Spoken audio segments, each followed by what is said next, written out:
Hi, welcome to this week's Facebook Live. As always, what we do is we publish a blog on Monday and then we go live on Friday to talk about the blog and to kind of talk about it in much more detail and to answer any questions that anybody might have raised with us about the blog. I've just put a link to the blog in the comments on this video, so if you haven't had a chance to read it, you can then go and have a look. This week's blog is part of a series of blogs, and the blog up this week was about the top 5 tips for minimising the effect of your separation on your children. And I've included the 5 tips in that blog, and then what I'm going to do is each week for the next 5 weeks is to publish a more in-depth blog on each one of those points to really focus in on them and to give practical guidance on how each tip can be, how it manifests itself as being guidance for you in what you do.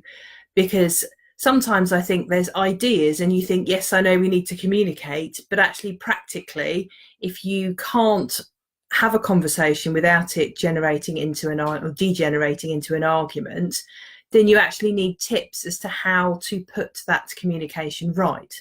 So that's why we're going to be going into each tip in more detail. So just to talk a bit more about those 5 tips that I published in the blog. The first one is communication is key, and I think that's probably a fairly straightforward point. Children obviously feel better when their parents are able to talk to each other without it becoming an argument, or they are actually able to talk to each other, because sometimes parents simply aren't able to talk to each other. They avoid each other, they want to have as little to do with each other as possible. And that can be very difficult for children because they pick up on that hostility. You know, even if you're not talking to each other so that it doesn't end in an argument, you know, children pick up on the tension. And, you know, I think most people know that feeling when you walk in somewhere and you kind of know that somebody's had an argument. You know, sometimes you arrive at a couple's house for dinner or something and you know they've had an argument beforehand. People know when there is that atmosphere, and children are quite adept at picking up on things. You know, often we don't give children enough credit for what they know about. Parents think, oh no, they don't know anything about it, they haven't heard any arguments, they don't know that there's this difficulty. And often what they can find is that children have picked up on things more than, you know, you might have thought they would. I always remember a conversation that I had with my daughter when I was talking about a friend of hers whose parents weren't going to be together anymore. And I said, well, their mummy and daddy are going to live separately. And she said, oh, do you think does that mean they're getting divorced? And I wasn't aware that she knew that word or that she was even familiar with the concepts of divorce. So even for me, you know, I was surprised by how much my daughter knew about the issue of divorce. So communication is really important, and it also enables you to address issues concerning your children. If you are worried that they seem to be a bit withdrawn, or that perhaps their teacher has noticed a change in their behaviour at school, or, you know, their behaviour seems out of character, or sometimes issues crop up to do with schooling or whether a child should move to another school, or there might be issues about health. Maybe they've got some kind of health issue that needs to be managed, and that's much easier if you are able to talk to each other. The second point in the blog was about finding a system that works for you and your family. And a question that I often get asked when a couple first come into mediation is, you know, what is the normal system? What do you do as separated parents? How often do the children see mum? How often do they see dad? And there really is no system that is set in law, no set of times, no set of rules, no routine that you're supposed to put in place. There is only what's best for your family. And as your child's parents, you are best placed to decide what will work best for them. So it's finding a system and a routine that works best for you. It's also practically about how you manage that. You know, some couples like to sit down and exchange diaries every month so they can plan any changes to the routine. Other people like to use online tools. There's various things like Our Family Wizard and other things, who are companies that have been set up to help separated parents to manage arrangements. Some of them also include calendars that children can have access to, or a hard copy that you can print off for them, so that they're really clear about when they're with mum and when they're with dad as well. And it really is about finding the system that works for you. And it does need to work for you both. If one of you is very sort of technologically literate and uses technology in their everyday life all the time, but one of you isn't, then a technological system may not work unless the other person feels that it's simple to use and they can get on board with it.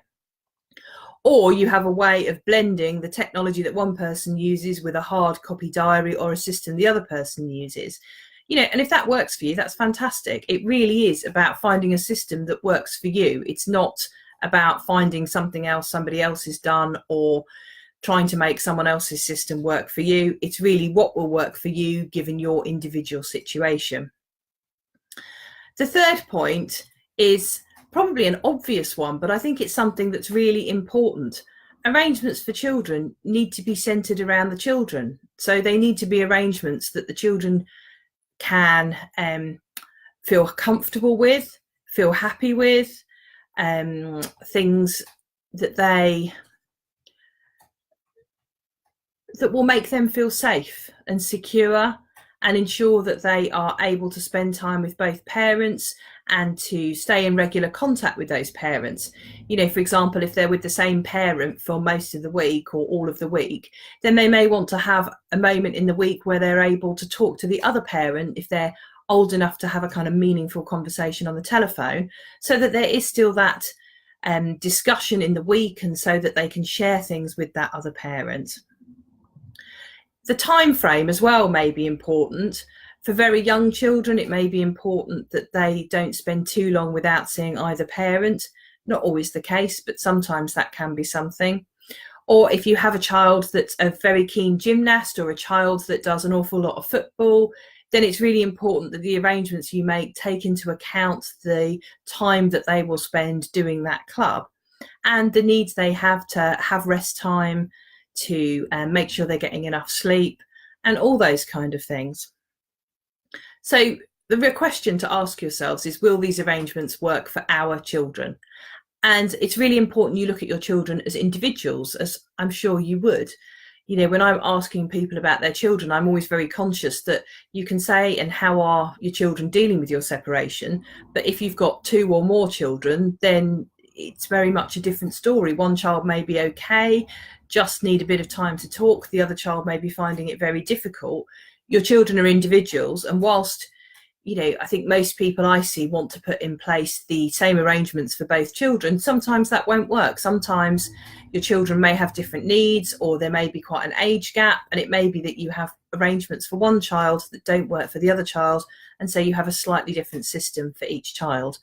Again, there is no right or wrong answer. It's really about trying to make sure that the arrangements work for your children and for you. The fourth point is something that I've talked about before both in videos and blogs, and that's removing the conflict.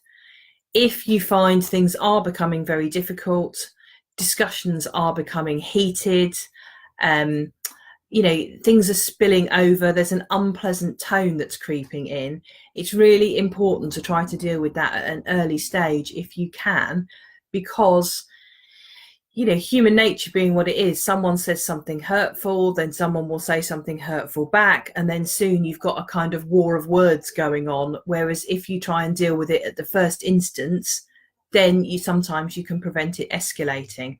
And again, the blogs that we're going to include have practical tips on things like that, as to how to avoid having those conversations, what to deal with if you think things are coming up. And to a certain extent, it also comes back down to the whole communication thing, because part of communication is listening. And if the other person is getting particularly agitated or upset or angry, then you might want to look at what is it that's causing that, what is it that's coming through from that, and understanding that can be a helpful way in helping to minimise the conflict. The last point is reviewing the arrangements. And it's really important that you do sit down every so often, not every week, but you have a passage of time, 3 months, 6 months, a year, whatever you feel works, where you look at the arrangements and say, are these working for all of us? And various things may mean that you need to review them. Sometimes if somebody changes jobs, they may have slightly different working patterns, or a longer commute or a shorter commute, and that may mean that the arrangements need to be tweaked. As children get older, sometimes they can develop other interests. They want to see their friends more. They can change, and that means that the arrangements may need to change too. So it's important to keep reviewing them just to see whether everybody's happy with them and that it's working okay, and whether there's anything that you need to address or tweak or change. So that takes you through the kind of 5 key points that I'd included in the blog. Next week, I will be talking in the blog about communication, and then I will be going live on Friday to talk about communication in that Friday's live. If there's any questions that you have, then please join the Facebook Live, or if it's something that you don't want to talk about publicly, you can always email me, louisa@lkwfamilymediation.co.uk, and I can include the questions in the Facebook Live and give answers, but without identifying where they've come from. That blog will be up on Monday about communication, and then we'll be going live on the Friday, the 21st of September, to talk about it. The Facebook Live will be at the slightly earlier time of 11 next week rather than 12. And as I've said before, but this is really important, if you want to access all of the free resources that we put together to help separating couples, then sign up for our mailing list, because that means that you will then get all the information through to your inbox. It will all be saved there with all the links. I'm also putting together online webinars and training for people to help them to navigate particular issues in a separation. And whilst that's quite a long process, I'm really keen that I share that with people that are interested in having that resource first, so that you can access it.